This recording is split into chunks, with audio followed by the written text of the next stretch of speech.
now we are going to share. Let's see. Yes.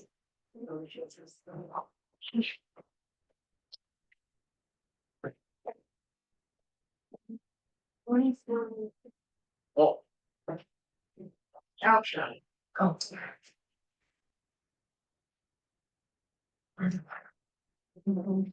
Alrighty, so this is our 10th training this year. I'm so glad to see the room so full of people. That's awesome to have people in person. It really makes a big difference, but I also appreciate the people that logged in online. And I want to encourage you to participate as well. We try to make these trainings interactive, and I usually run out of time because there is so much to share, but we'll do the best we can today to get you into strategizing, loving strategizing, and also implementing your strategy. So, well, this is a list of everything we did this year. Today is the last workshop, as Katie mentioned. And so we have gone through a lot of trainings, and we have trainings from 2023 again, and people will be able to access them online to watch the videos. But please, if you ever have any questions, don't hesitate to reach out to me. I'll be happy to answer any questions that you may have. So let's see, the things that we want to observe, and this is kind of sad that I, it's the last time I'm saying this, but because this is something I repeat all the time, training after training, and it's about that just being our best while we are here, be present, make sure we make everybody comfortable, that when we share our knowledge or difference of opinions, we feel that everybody is accepted for the things they think. And in order to do that, we tend to use yes and instead of using but, because yes and means that you are addressing what the other person is saying, and you have something else to add or something different that you want to add to the conversation.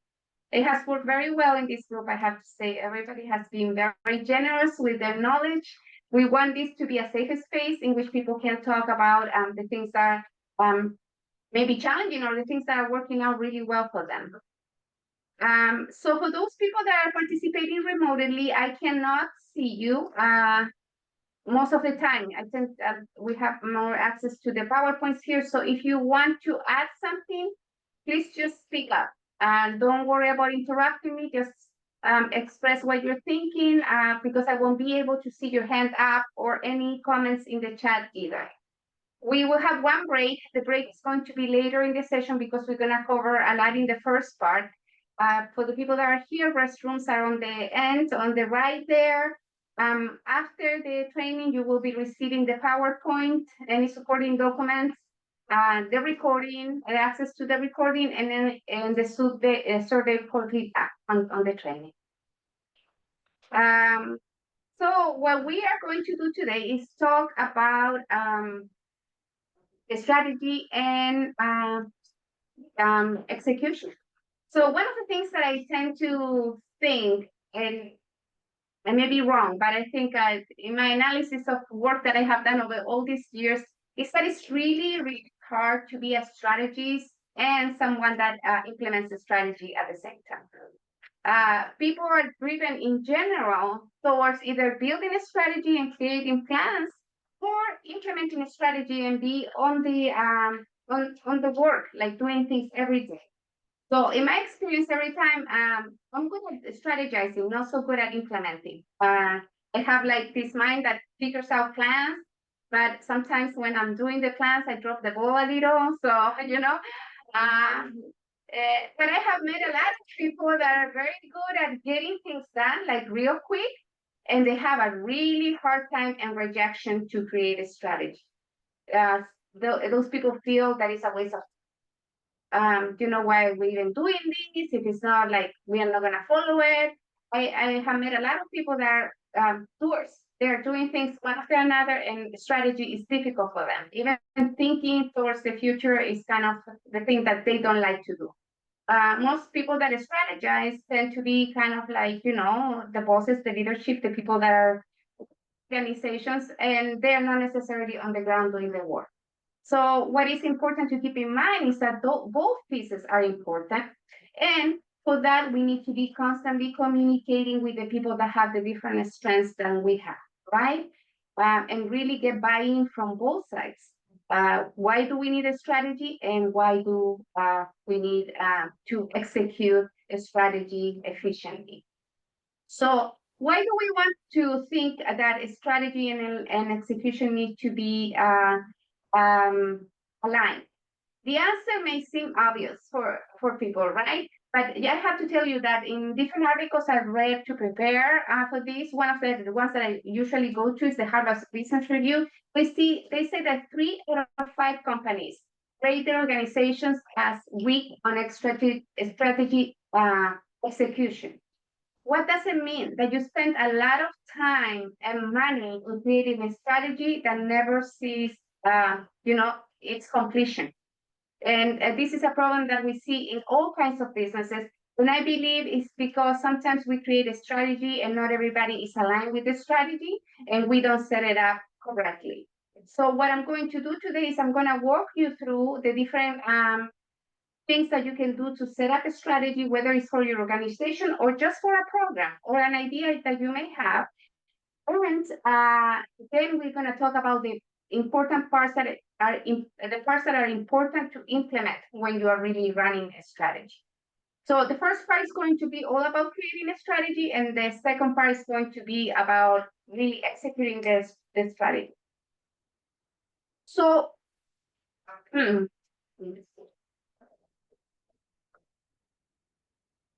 okay. So when we are thinking about planning for the organization, my first question to you, the audience, is what organizational strategy tools does your organization use to set goals? Do you have any experience using any kind of specific elements to do that?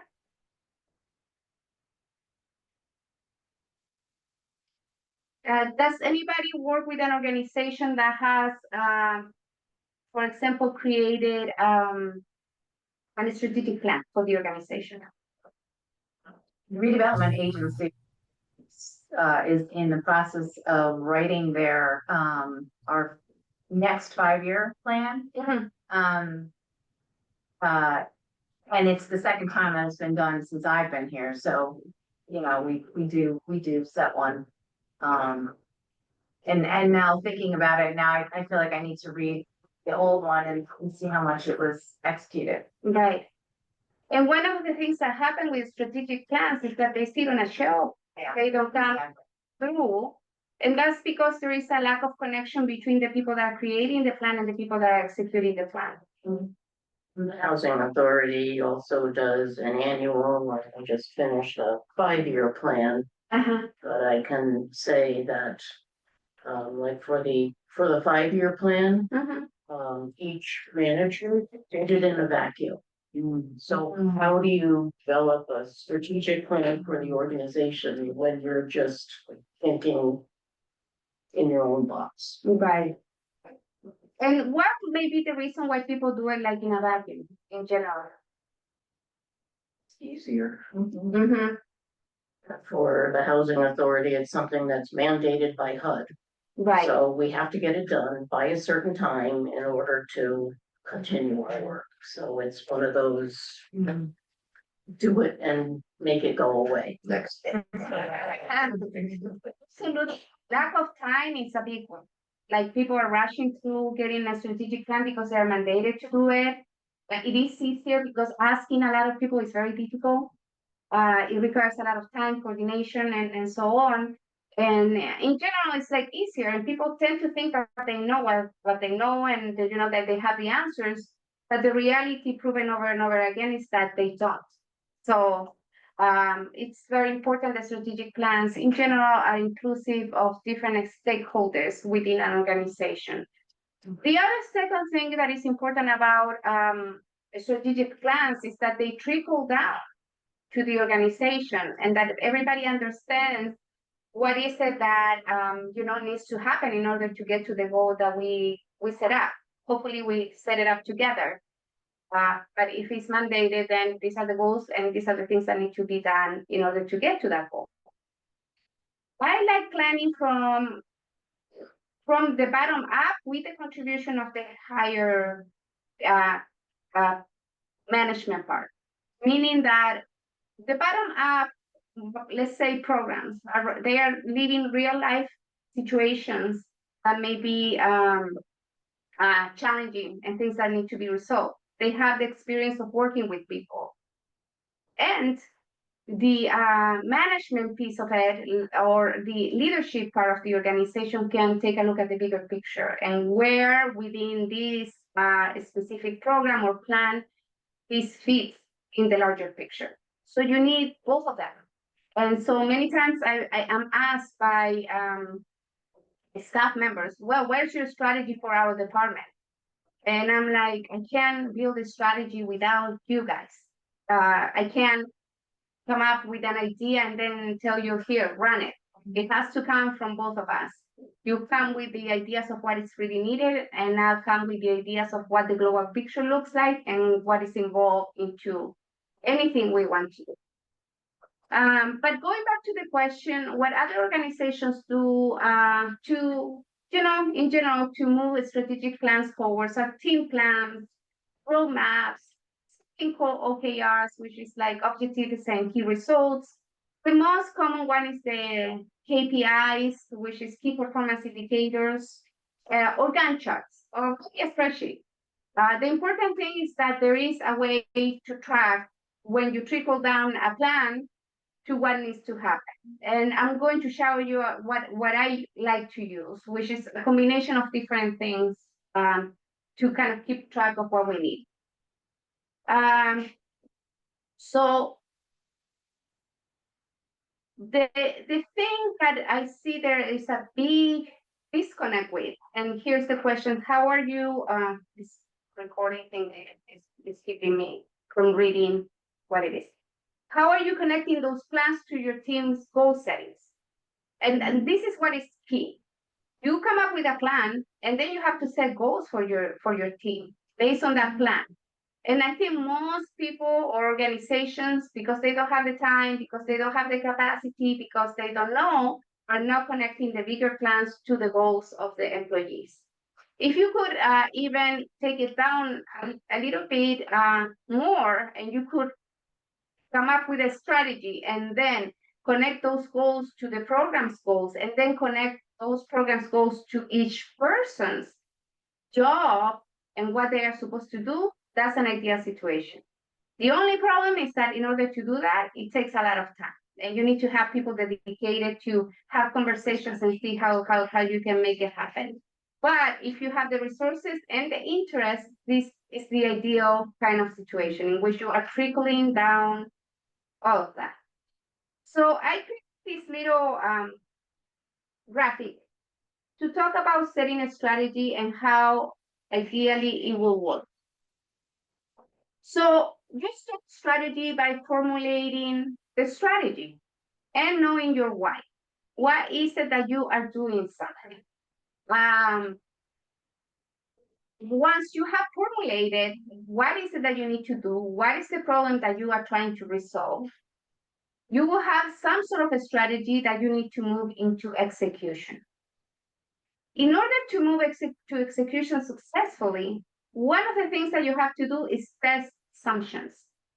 Because many times we create programs or plans in a vacuum, we assume that our answers for creating that strategy are the correct ones. But these assumptions need to be tested with the staff and with the people that you're serving to make sure that the problem you are trying to resolve is something that is realistic and that really works for the people that you are serving. Another piece that is super important is that you have to have buy-in from the people that are going to be involved. If you don't get buy-in from a staff member or a board member or a supporter, it's very hard to get a strategy. People will reject, people do reject change, people do reject things that are imposed on them, and you are not going to be successful. So buy-in is just super key. I was gonna say something about that. Yes. I worked at a nonprofit that did a strategic plan. And they they worked with the management set up the goals, the performance indicators, all of those things. But the staff that they worked with felt the management was a little top heavy and didn't really understand them. And so I think that kind of goes with what you're saying. That you have to be in alignment, because then they were able to fulfill the goals on paper, but not necessarily see those things. The staff wasn't able to really see those things and the changes, because the morale was down. Right. Yeah, you are so right. And this happens more often than we would like it to happen. And again, going back, management being top heavy, thinking that they have the answers. We don't work like that anymore. We're in a constant communication kind of social environment. So kind of what we talked about in other workshops, the fourth line of production doesn't work anymore because we are in a different kind of society. We look at something that that we need communication. One of the things that I don't want to forget to mention, because I don't have it specifically in a slide, is that one of the models that I think have worked the best at adapting and connecting with their employees and the creators are the IT industry. They have very good models for creating strategy and adapting to strategy as needed. Why? Because when people were creating software, they realized that they may get to the end product without getting any feedback, and the product was ready to be thrown to the garbage. So what happened is that they decided, no, we need to adapt quickly. And so agile models came up. There is another one called Scrum and so on. There's many different kinds of models that IT uses in order to adapt quickly and have, constant communication with employees in order to get projects through. So I will encourage you to look at that. When I send the resources out, I send the names of what it is. There is something called design thinking as well, which is a really good way to think about when you create a program or a project or whatever it is. So thank you for that.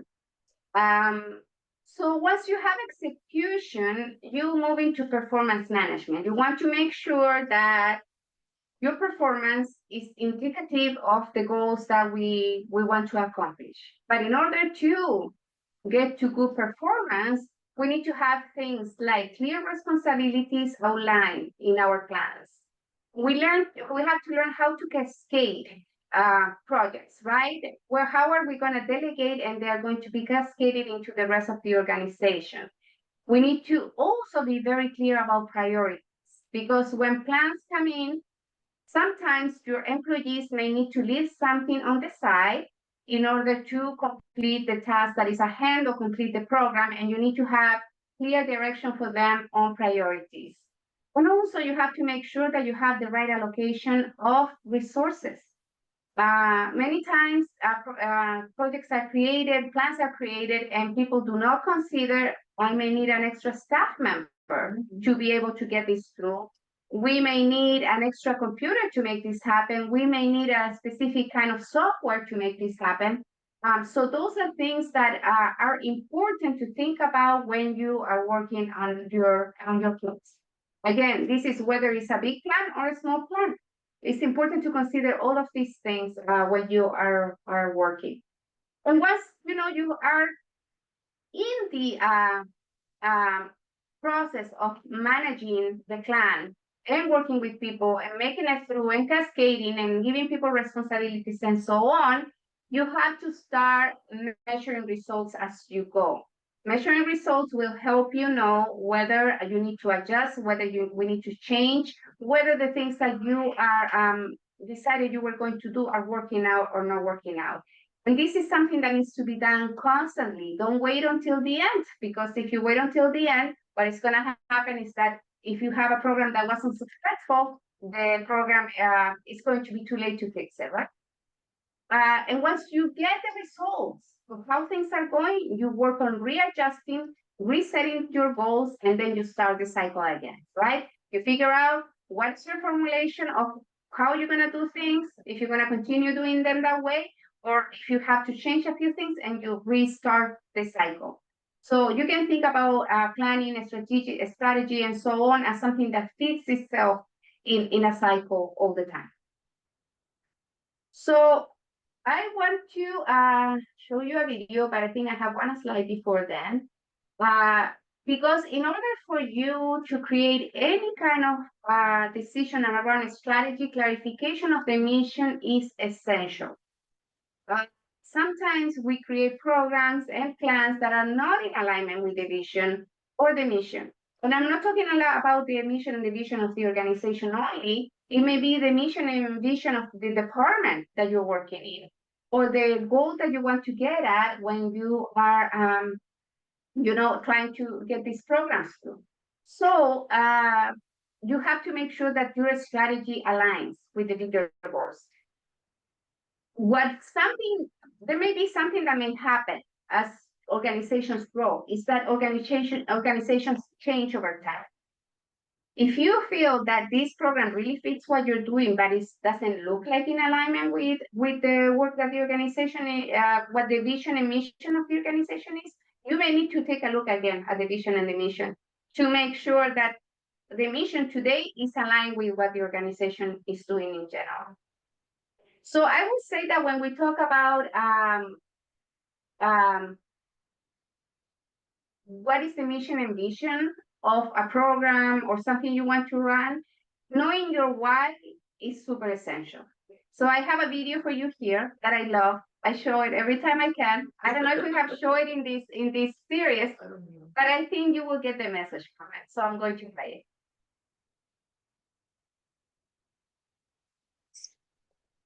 That's a commercial.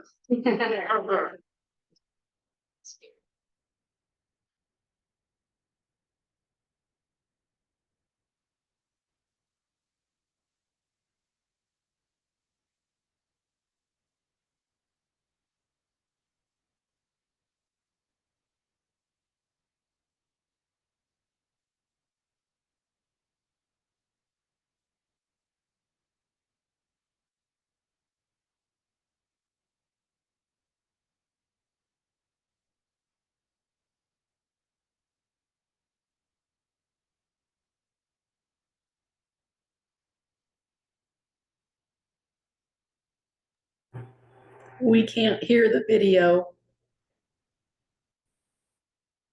You. Let's see. We're gonna pause it for a second, and I need to look for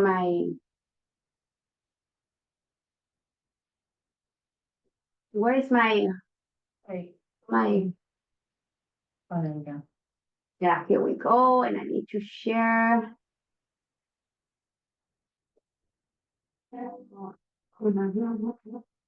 No, I have to share the sound. Let me stop sharing. Okay, and then I'm going to go to share again.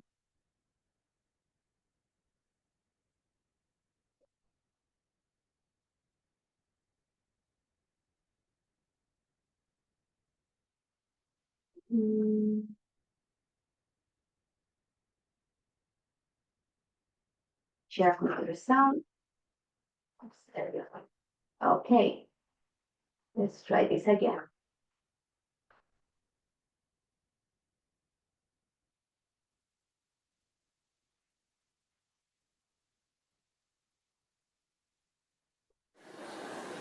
How do I know? A lot of people, when they think of Can you hear it now? Yes? Okay. Yes, yes. Yeah, thank you. the phrase, how do I know? They always want to put the what behind it. How do I know what I'm supposed to do? The question that you really should ask is, how do I know why I'm here? Because when you know your why, your what becomes more clear and more impactful. If you know, like for instance, people know that I do comedy, but that's what I do. My why is to inspire people to walk in purpose. So I can do comedy, I can write books, I can be in a movie, because all of it is motivated by my why. In fact, I have a new web series out called Michael Jr. Break Time. We probably just did the 6th episode. It's on YouTube. So every single Wednesday at 3 o'clock, we drop a new episode on YouTube of Michael Jr. Break Time. What it is it's me. I travel around the country and I do stand-up comedy, in case you didn't know. And in the middle of my comedy set sometime, I'll stop and just talk to my audience. And we've been filming this, and it's pretty cool. So we're in Winston-Salem. I'm gonna show you a clip from Winston-Salem. And I'm just talking to this guy in the audience, and he tells me that he's a musical instructor at a school. So I was like, all right, you're a musical instructor, can you sing? Let me hear you sing a song. So this is what happened at the last episode of Michael Jr.'s Break Time. Check it. So you're a musical director? Cool. Yes, sir. All right, so let me get a couple bars of like Amazing Grace. Can you do the first part of that? Go ahead. Amazing grace, how sweet the sound that saved a wretch like me. Wow. That bro could sing, you know what I'm saying? All right. Now, what you give me the version is if your uncle just got out of jail, you got shot in the back when you was a kid. I'm just saying, let me see the hood version real quick, if you know which version I'm talking about. Just see if that exists. Let me see what you got. Amazing grace,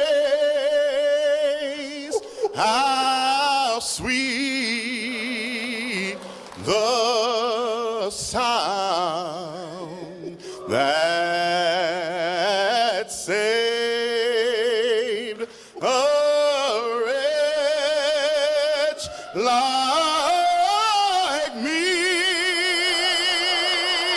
I once was lost, but now, right now I'm found, was blind, but now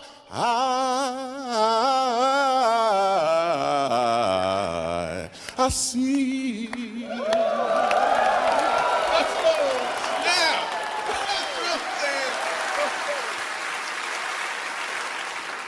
Okay, here's what I want you to catch. The first time I asked him to sing, he knew what he was doing. The second time, he knew why he was doing it. When you know your why, your what becomes more impactful because you're walking towards or in your purpose.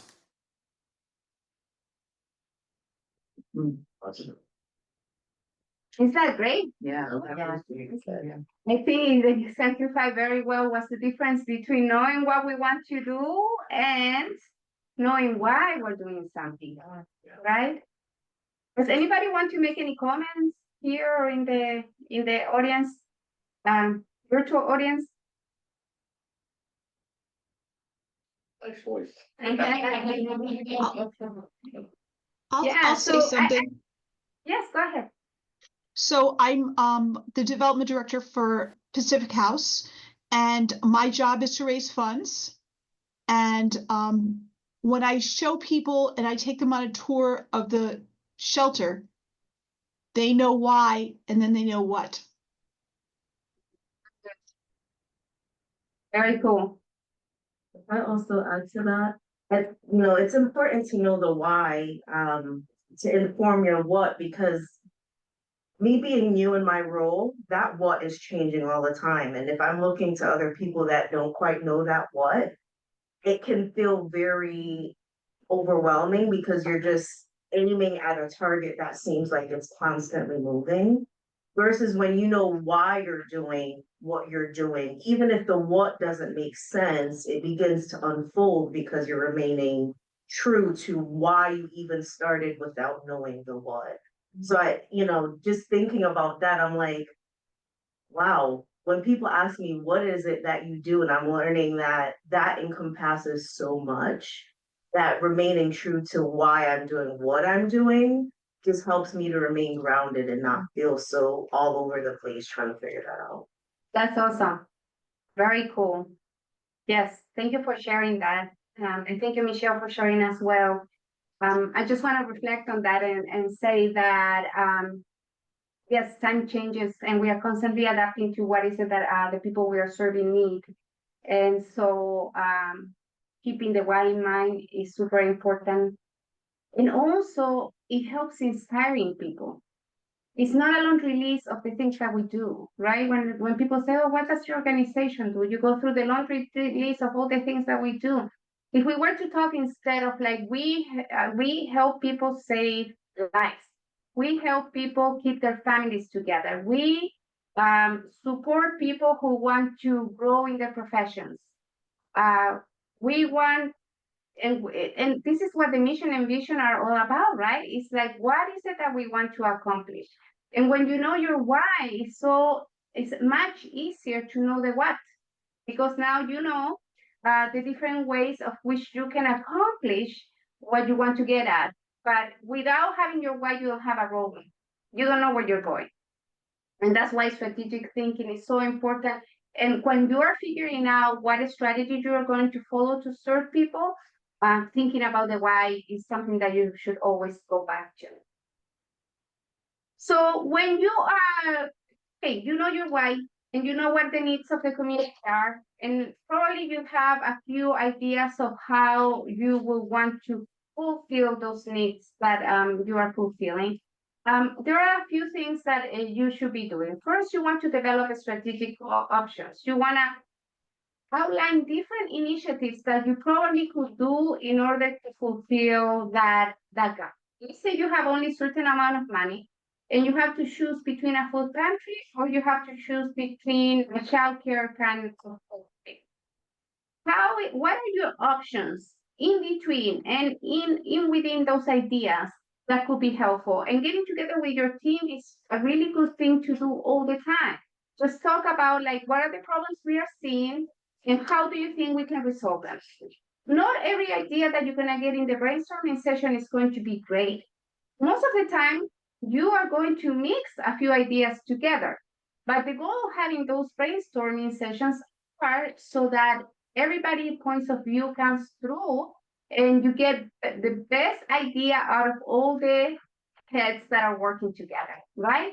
And even when you have staff that are working on different roles, they have a different perspective of how the problem can be resolved. So it is important to kind of like get all of that because together we come to better answers than if we are on our own in a silo, right?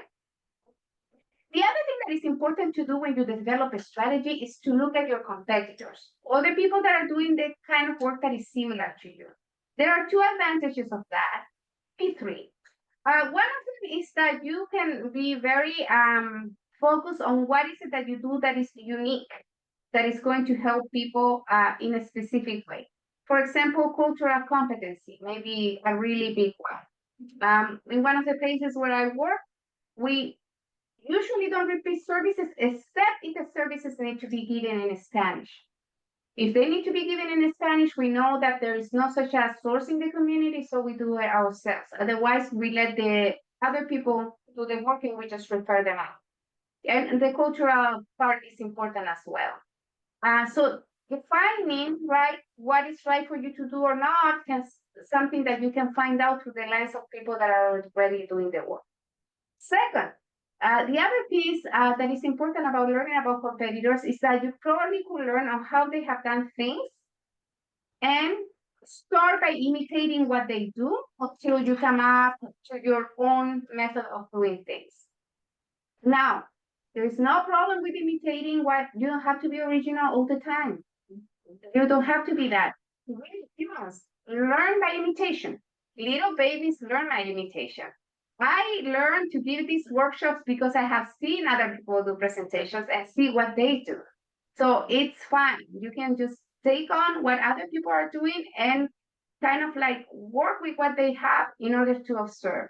I had a boss that was always into best practices. What are the best practices? What are the other people doing out there? And I used to get a little annoyed. I would be like, well, wait, why do we have to always look at other people? benchmarks and all those kind of things. They are important. And the third thing, when you work and looking at your competitors, don't skip this part because you may be able to find some good partners in the work that you are doing.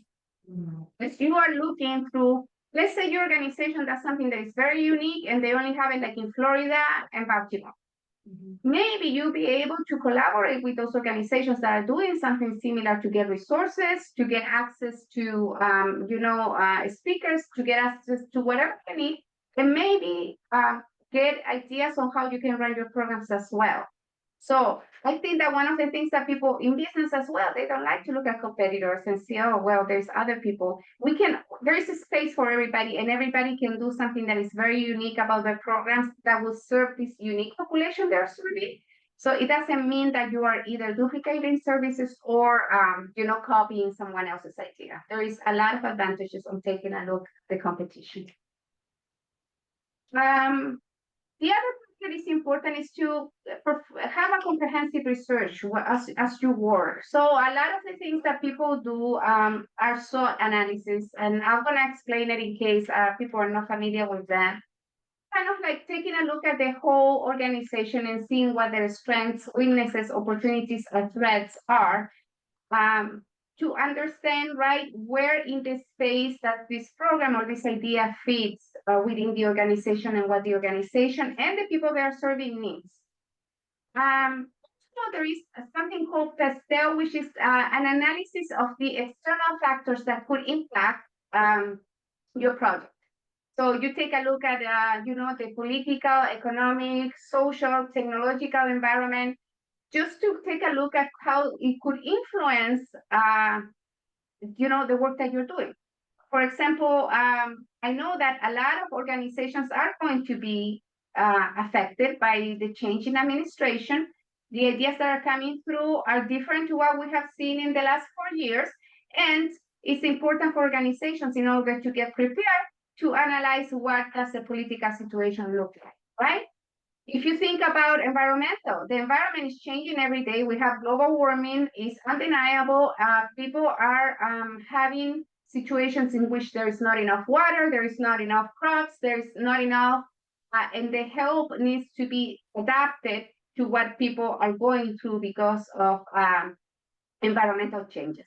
So as you're thinking about plans and it also will help you to speak about what you want to do in a more informed way, right? Give the people that are supporting your cause and your program better reasons of why this program is important. So technology is something that is changing all the time, and technology may be able to facilitate and help things that you couldn't do at one point and now can be done. So there is a lot out there that you could be looking at, and doing your research is super important.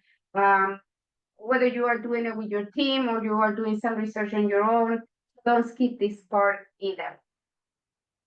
So the next thing to consider is setting objectives. So let me go back to the SWOT a little bit for a second. Are you all familiar with the SWOT analysis? Yeah. Very basic. When you look at the strengths of an organization, this is a look that you're taking internally. What is it that is happening inside an organization? When you take a look at the weaknesses, it's the same. It's for the organization itself. When you take a look at opportunities and threats, they tend to be external, right? So what opportunities are out there and what threats of things that are happening out there, like, for example, the political could affect the way we are doing things. So I just wanted to clarify that for the people that may not know about SWOT analysis. It's very common to do one of these when you're analyzing any kind of business or any kind of organization. So after you do your analysis, you want to set goals and objectives that are super, super clear. And one tool that you can use to do that is to set SMART goals. I'll go into the next slide and talk about what SMART goals are for those that haven't seen them yet. So SMART goals is a way to set up goals that follow something SMART criteria. And what it is that your goal has to be super specific, right? It has to be measurable. It has to be something that you can achieve. It has to be relevant to the work you're doing, and it has to be time bound. So for example, if I say, we want to help all children in Norwalk to, have better academic performance. That's very, loosey-goosey. I mean, there is a lot in it. Does even like academic performance looks like when it's better. So you want to have goals that say, for example, we want a third grade child to be able to read up to this many words per minute. It's very, very specific. And you can also measure it, because if you are helping children with an after-school program to read, you can measure whether their reading speed is improving or not. So it's a goal that you're setting that you're going to be able to measure. It also has to be achievable. It has to be realistic. For example, sometimes we set goals that are too high and we want 90% of the children in the program to get it, but maybe, there are other limitations. So you want to make sure that you speak about a number that makes sense, right? And you will use data you may have from the past in order to make sure that you're setting your goal to be achievable. It has to be relevant. I can't emphasize this enough. If you are providing, for example, services for the elderly, and you then all of a sudden want to make a program for children, how is it relevant to the mission of the organization? So it has to fit within the bigger picture, and time bound. That's the most important part, I think.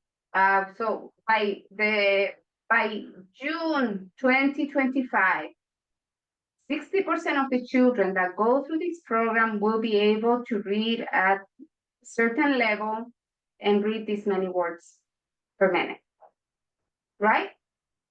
So you want to make sure that you are bounding yourself by time, because it's going to be your guideline on how fast you are going to accomplish something or how much time you're going to take. So talking about being realistic, this is another thing that I like to emphasize, is that when you set up goals for yourself, you want to make sure that you reach the ideal goal. You reach the middle goal so that it's reasonable for you. When we are creating plans, we usually become very, very energized by it and tend to set big targets. So every time you set a goal, go through the exercise, the following exercise. First, you ask yourself, if I were to accomplish the minimal thing, what would that be? Okay, 30% of the children. If I were to accomplish the maximum, what would it be? It would be ideal if I could get 90% of the children to improve their reading skills. And what you want to do is to set your ideal goal in the middle, right? It's not too high, not too little. It is realistic for you. If it goes really well, then you can talk. It went much better than we expected. You can adjust your goals for the next cycle when you run it, but it is very important that you keep your goals realistic. Otherwise, you may be feeling a lot of pressure if things are not working out. So that is on setting goals. The next thing you want to do is to make sure you test your assumptions. What happens when you test assumptions is that you reduce the uncertainty of the programs, and also the things that you don't know become actionable. Why? Because sometimes we set up goals, like I said before, that are like way out there. It was set in a vacuum. Nobody knows if they're going to work. And this is the time in which you can test first to see if it's working or not. One of the things that I forgot to talk in the research part is that it's very important that when you create programs, you have a general sense of what is it that people need. And if you are not sure, you ask them, right? Many of the programs that sometimes are being created are based on what the service provider thinks people need, and not necessarily what people think they need themselves. So it is very important to check with them. And then when you're running the program, you want to make sure that as you're setting these goals, you are testing, right? You are constantly asking people, do you think that it's achievable for your child to, reach this reading level? Will you have time to practice with them at home? What kind of tools do you need in order for the children to practice at home, and so on? And you continue on asking yourself these questions as you move through the progress in order to improve. This is what software companies do all the time. They produce what they think could be a program, then they ask the users, then they go back and readjust, and then they test again, and so on, until they get to a product that they think they can get through. So testing assumptions is another key area as well. And then you have to identify your resources. So first, core competencies. Do you have the competencies in your organization that are needed to pull these plans through, right? If you decide that you're gonna find a new way to communicate with the people you're serving, but you don't have an IT person that knows how to run this, that's gonna be a little bit difficult, right? Or if you have an IT person whose expertise is not on that, will they need training? You want to make sure that you are not setting yourself for failure because you are not ensuring that you have the resources that you need. You also want to engage stakeholders and engage employees. So when I say stakeholder, we are talking about board members, other members of the community. We are talking about supporters, funders. Make sure that they are engaged into this plan so that you get their buy-in early. And also, obviously, your employees. Even though it's very obvious, most people don't do it. So employees need to be involved in these processes as soon as you start running them, keep them informed, and so on. One of the things that I have to say about employees is that they are receiving so much information every day that sometimes you have to give the message 3 or 4 times before they really get what is it that is being done. So I usually advise to send them by email, to say it at the staff meeting, to send follow-up, and so on, so that people are aware of what's happening. Because even when you're in meetings, there's so much information that is being passed along that people just forget. Just this morning, I had a conversation with someone that was telling me about how important was that we did something, and we're already doing it. So I kind of like gently talked about the things that we are doing, and he was like, "Oh, it's so good that you're doing that."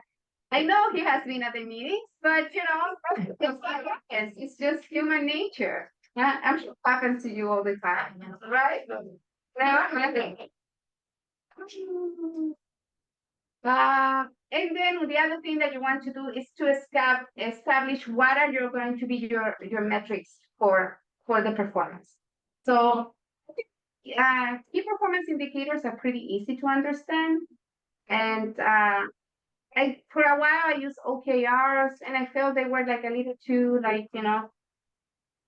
do they call it new age kind of yeah. So KPIs are pretty good because you can set the key performance indicators of the goals that you're setting and just list them. So we are going to move into a very busy graphic that I have. Oh, before I forget, important. Like we mentioned before, you have to cascade your plan. You have to talk about the steps and the details that are needed to implement the plan and assign responsibilities, set timelines, and define the resources that are needed. So when you cascade action plans, you want to make sure that people are very clear about the responsibilities and who is supposed to do that, will do what are the priorities, and also how are the resources going to be allocated. So that's important. But I'll show you this very busy graphic. It's really hard to get everything in one page, but I believe that if you were to complete all the parts of this graphic, you will have most of what you need to cascade project.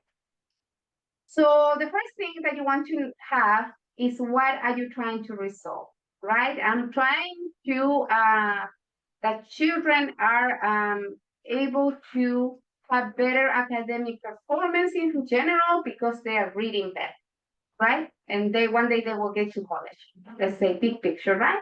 What is it? And why do you want to have it on the top? Because it is your driving force, like we said. Every time you are looking at the plan and you feel like you're getting a little bit off, you always go back to your why. Then you want to give the program a name. like what is it that you want to call it? And then you want to talk about what's the goal for the program.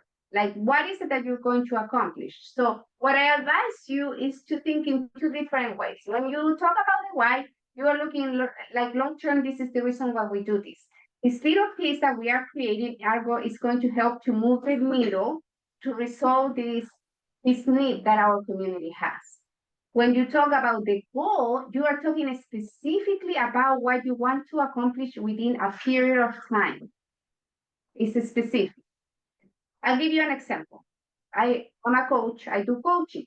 When I coach people, most people that come with a really big goal that they want to accomplish. When I explain to them that at every session, we are going to divide this into mini sessions of something that we can accomplish at that session. We're going to start with a goal in mind for the session, and then we're going to end the session with something that was accomplished during the session itself. So that's the way you can look at it. There is the bigger picture of what you want to accomplish in the long term, and then the goal for that specific thing that you want to accomplish. Once you have that, and hopefully if there is a strategic plan, these are dropping down from the plan. You will want to evaluate the tasks that are needed. And on the next slide, I have an example. So we'll go over this and then we'll take a look at the example. The tasks that are needed. Then you want to be super clear on who is going to execute that task.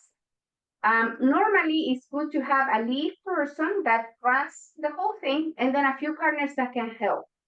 Now, when I talk about lead people, what I usually say is the person that keeps track that this is happening. It's not the person that has to do it themselves. The team is going to do everything together, but the lead is the person that keeps track that this is really happening. And the partners are helping moving things along. So for every single task, you may want to choose a lead person and partners that will be working with that person to get that task through. Then you will want to know what activities are going to be involved into getting that task done.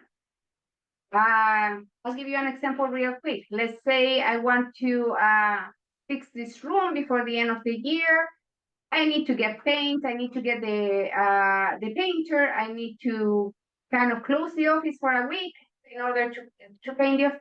Those are the tasks, the things that are really happening that you are implementing in order to get to that task.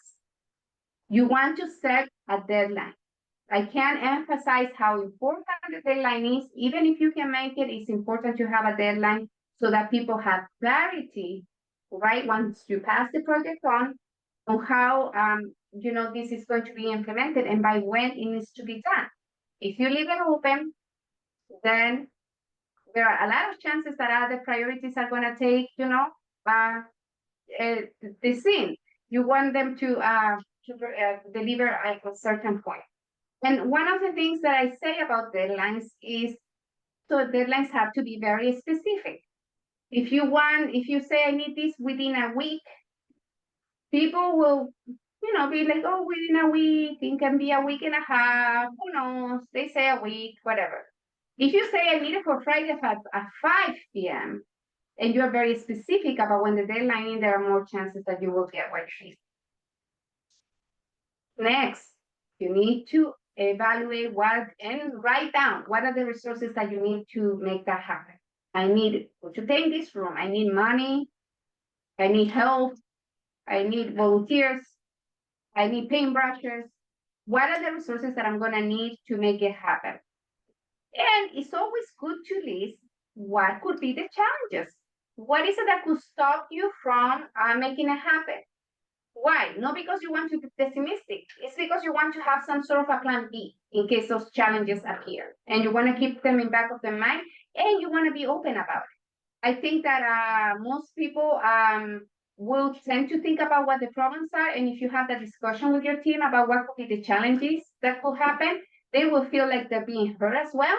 And they will say, hey, maybe, we use this guy for painting, but he doesn't show up on time. So, or, his family is having issues. So please make it delayed, right? The things that could happen and the challenges can be internal or external as well. Another very important piece to identify is how you are going to measure the results. How are you going to figure out if the project was successful?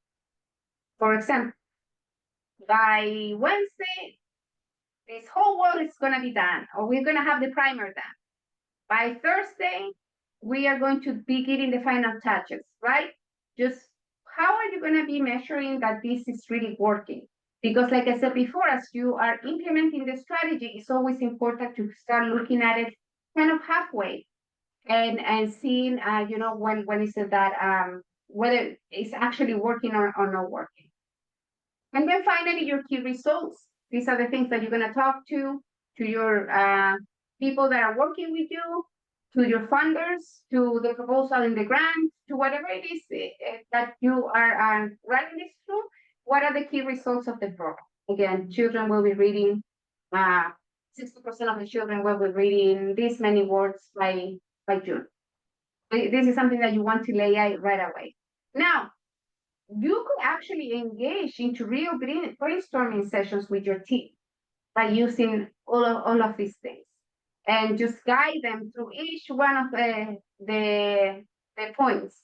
Here is the point in which it's important to engage those people that are doers, and they're gonna hate that you're gonna ask them, what do you think our key result is gonna be?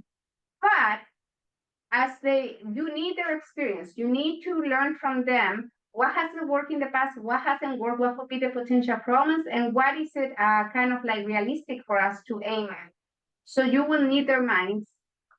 So, you can engage them in a way that is fun, you can create games, you can, engage in a brainstorming session. I assure you that not everybody loves strategy, but some people that don't think that love strategy, once they're done with a brainstorming session, they feel much better about it. And obviously, everybody's going to feel better about the fact that you asked. So it's good to engage, and this is something that you can use to engage the people and have conversations. So let's go through an example that will make it more real for you guys. So what are we trying to resolve? Our clients do not have reliable transportation for their children's activities. So what I want to do is create an after-school program. And the goal for that after-school program is to provide the people we serve with an alternative, an alternative educational enrichment to enrichment setting for their children, right? So what we have here is that our community, some of the members of our community do not have access to after-school programs. I want to create an after-school program, and my why is, my goal, my why was, this is what is happening, right? It's happening, this is what we need. And the goal would be that we want to provide this service to people. So, for example, tasks that you can find. For example, you need to find a space for the program. You need to decide what activities you run in the program. You want to hire a coordinator that will be, running the program. These are all tasks that you are going to outline in order to get the results that you want. You are going to assign people, or people can assign themselves to be either the leads or the partners for each one of the tasks. And then you're going to go into the activities that you need. So, for example, if you need to find a space, you will find a space in the building. You will ask for an authorization to use the space. You will clean up and prepare the space. And if you want to decide which activity you're going to have, you're going to promote the program. You want to inform the parents about the program. You're going to register the children, and so on. Basically, what you're doing is you're creating a roadmap for yourself of what needs to be done and when, right?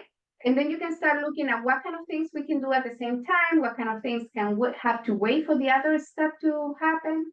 So as you are having conversations with your team, you can literally go through this. Okay, first we need to find a space. What are the things that we need to find a space? People can just list. They can tell you. You can have a note taker. Just making sure that all of those things are being recorded. Okay, next thing, we need to decide what kind of programs we're gonna run. What do you guys think we need to do? And we start listing the tasks and so on, right? Again, this is a process in which you will get buy-in from the team. because they are actively participating on coming up with the solutions. Of course, your deadlines that are realistic, you can set up that as well. And then you go move into resources. What is it that we need to make it happen? We need an architect, we need money, we need a contractor. We need someone that knows child development and can coordinate the program, right? We need volunteers. We are also going to need materials in order for the children to do activities during the after school program. Of course, we need money. We need a desk. We need a computer. We need a software. We need to subscribe to a program that helps children learn better. We need videos. Whatever it is, just start listing everything that you think you are going to need. If you're able and have the time to do this effectively, you will be able first to build better budgets, which are very important when you're trying to get funding, but also to like look at the things that are needed and build your roadmap to implementing the program. What could be the challenges? Money. We may not get the grant. We may not get the resources we need. Time. We're in a very tight timeline. Do you think time may be an issue? If we have issues with time, what is our plan B? Like buy-in from the staff. Do we really need to do this program? No, we don't really do this. You need to kind of get back to your why to inspire people, right? And then the key results are basically listing what are the results that you want. You know, whether it's in numbers and results, how people perform better, and so on. We at the last workshop we talked about RBAs and how to measure success in that manner.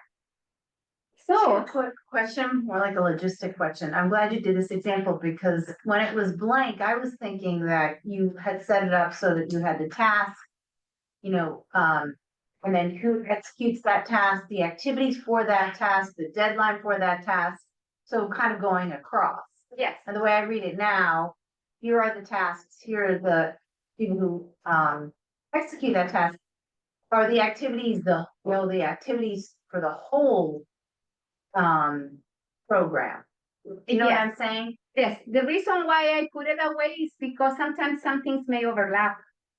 So you may need the activities may fall within 2 or 3 of the tasks. Mhm. If you can have clarity and separate them, like each task needs this, even better. But if you have things to overlap, you need your whole team to see everything, because when you have one task being led by one person, another task being led by another, you may need them to collaborate in certain things. So having them all listed, if you can assign them specifically to that task, even better. But you will find that many times there are Right. certain things that overlap. Yeah. Okay, so we're gonna take like a 5-minute break, and then we'll come back at a little more tips about implementing your strategy. And I'm sure yeah. Okay, so we're gonna get started again. We only have like 5 more slides left. I did the long one at first because I felt that, you know, the ideas went so together with one another that stopping was a little bit off. So now it's the easy part. Well, it's not so easy part, it's the easy part of the presentation, but not the easy part of real life, which is like ensure that you're following through with the plan that you set. So a few things to consider when you are running programs is to make sure that you have a communication plan for your staff, to ensure that a strategy is clearly understood by the group, and all the information is communicated across all relevant departments, so that team can align. It's very seldom a project that works on its own. That never happens. You always need cross team collaboration in order for a program to happen. So communicating where you are and how you are at a stage is very important. So some people use, like, for example, Gantt charts to set up their plans and kind of move them along and show graphically what it looks like, the progress looks like. There are many models out there about how to communicate with your teams. I have to say that models do resolve communication things to some point, but mostly the problem with communication is people, because we are not very good about remembering to communicate. And all of us are bad. We always forget. For those of you who are good at like doing lists, right, and enjoy having lists because it guides their day, I would advise you to create lists or templates of things that you always do.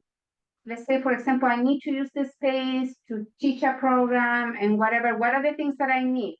I need the setup. I need the food. I need the flyers. Just create this list. There is a book that I read a long time ago called The List Manifesto. It's actually for hospitals and what the importance of having a list is, so that you don't end up with a patient, getting operated on the wrong side, right? Yeah, it happens in hospitals a lot. And nurses are very good at keeping with their list and making sure they're checking all the boxes. So as per the book, doctors are not so much, not so good at that. So the nurses are the ones that are really saving people's lives by making sure it's checking all the list. So if you like to create lists, please consider creating a standardized list for everything you do. It is really helpful to just go through the list every time. It's very hard to remember what you have to do all the time. So, and then communicate that to other people in the team. Where are you in your strategy? Where is it moving? Don't think that because you communicated once, people are going to remember. Communicate it many times in different ways. Then the next thing is about implementation is, as you continue implementing the strategy, execute the plan accordingly what you have established for your timeline, and monitor progress on a regular basis. And also roll out the strategy in manageable steps. If you give everybody everything, which is good to give a general overview, but sometimes it's better for people to receive, okay, now we are at this stage one of the plan. This is what we are supposed to do now. This is the stage 2. This is the stage 3, so that people don't get overwhelmed thinking that everything is to be done all at once. These considerations are important for people that think differently, that are different thinkers. Like I said before in the beginning, some people are strategic, some people are not strategic. Everybody has their different strengths. Some people see numbers and they can picture everything. Other people see numbers and it's like, I don't know what I'm looking at. Like, for example, I'm very bad with graphs. I like, of course, the regular graphs that are like, just the little columns. Yeah, they're for me. But if you give me like a scatterer, yeah, I see what's going on here, right? But if you give me a bullet point, I get it. So everybody thinks differently, and as you roll out your strategy, you want to be able to present it in a way that fits most people, and communicate all the time and give it to them in little groups. Even if they know where they are going, it's very easy for people to become overwhelmed, especially if they're doing the work too, because they are involved on the everyday of this person came to pick up their food, but they forgot to bring their card with them. Right? So when you are so involved into doing all the little things every day, it's very hard to be focused on the bigger strategy, and you want to help your teams to do that better. Plan for adaptability, building mechanisms to review and adjust the strategy as needed, so that you can respond to changes in the environment. Here's an example that I have used for the last 2 years, and I think most of us will continue using until we get very old and people don't remember this anymore. But when we had the pandemic, we all needed to adapt real quick, right? We needed to have, and nobody felt that something like that would happen. And even if we were hearing the news, we were like, yeah, it's another virus that people talk about and nothing is going to happen with it. right? And we had to adapt so quickly. Now that we have that experience behind us, we know that we need to be more adaptable. And as we are running programs and we are running out our strategies, we have to always think about, like, if this is not working, what can I do to make it work, even if it looks a different way? And then I'll go back to the work, right? But that's the reason why we How often do you recommend reviewing your strategy? monthly. Monthly. Mhm. Yeah. If you have, here's something that has been very successful for building one community. In every one of the executive directors report to the board, we have to update the strategy. So on monthly, they do that. Yeah. So you go back to all your goals that you were supposed to get as a department or as a, well, it's not the departments themselves, it's more like the structure of the organization, like human resources, communications and development and so on. And every month when we send the report, so that, we all feel in our part, we have to take a look at our strategy and see where we are in the goal. And that's very helpful because it reminds you. And if a month gets very busy and you didn't move your strategy forward so much, it's okay. Yeah. But now it helps you remember that that's behind this, that like it's in the background and you need to keep working. So yeah, I would definitely advise to review monthly. When you're taking a look at services, I even had programs that I ran that I took a look at the results weekly. Wow. And if you have a good program that can pull numbers, and I think and do comparisons to the year before, the month before, and so on, so that it gives you a perspective of where you are in the whole picture. And when things, one of the things that I feel that people are very resistant to is the question, what is happening? What is not working? But really, I think that most people ask that question in order to adapt. No, in order to judge you because, like, you were having participants last week in your workshop. It's in order to see, okay, what is happening for people that they are not coming to these workshops? Have you seen anything? Have you heard something? And you only will be able to know that if you're asking yourself constantly those questions, and if you're taking a look at the results constantly too. But maybe it's the way you phrase it too, like what's not working, how can we make this work better? Right. So instead of making it look like you're looking for something wrong, you're like, what else can we do? Exactly. I always advise leaders to preface their question with an explanation first. So the reason why I'm going to ask you this is because I'd like to know how can we be helpful or we can identify the gaps. What do you think was different between last year and this year? Instead of going straight to the question, that's a great point. And then, of course, monitor progress, which is just what we were talking about, right? Regularly review the performance against the KPIs. What were the goals that you set? What were the milestones? In this quarter, we have said we were going to be here. What does it look like in reality? And as you continue monitor the outcomes and gather the feedback, you adapt as well to what is necessary.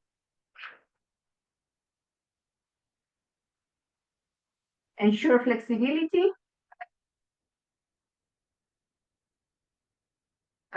Be prepared to change and adapt to the strategy in response to change and unexpected challenges. I know that, for example, for organizations that rely on government money, sometimes they may be cut out of their funding all of a sudden, and they need to adapt and see what we're going to do, how we're going to make the same thing, but maybe a little smaller and so on. Always plan for flexibility. And evaluate and learn. Get surveys, ask people, how is this working? Ask your staff, how is this working? Make sure you never stop learning. As you learn, you will be able to improve the results of the strategy that you set up for yourself and that your team set up for themselves. And also will be able to do things better. It's not about only, fixing things that are broken. It's about improving things as well. Times change. We need to constantly adapt. And you just having a learning mentality is kind of the best that you can do for run any kind of program that you may have. So that's what today. I don't know if anybody has any questions or some things that they want to share. I wanted to just thank you because I think that these workshops have been really helpful and it's nice to be able to have this opportunity and know. So thank you. Oh, thank you. Thank you. I'm glad you found them useful. Like I said before, all the recordings for the other trainings are on time. It's hard to make time to make recordings, but if we go back to the last slide, never stop learning. So if you find time to take a look at those, and feel free to reach out to me with whatever you need if you have questions or anything like that. I'm very easy to find with my name. You Google it and there I am. I say it's because it's a pretty unique name. So I'm very easy to find. Yeah. Will you be starting these workshops up again in 2025? Fortunately, no. So we did 2 years of it. There's 10 of them out there. Okay. So the recordings are Well, past 2 years? yeah, Oh, great. yeah, Okay. so. As I mentioned earlier, I don't know, I think Diane, before you were here, we're switching it to, we're gonna put a creative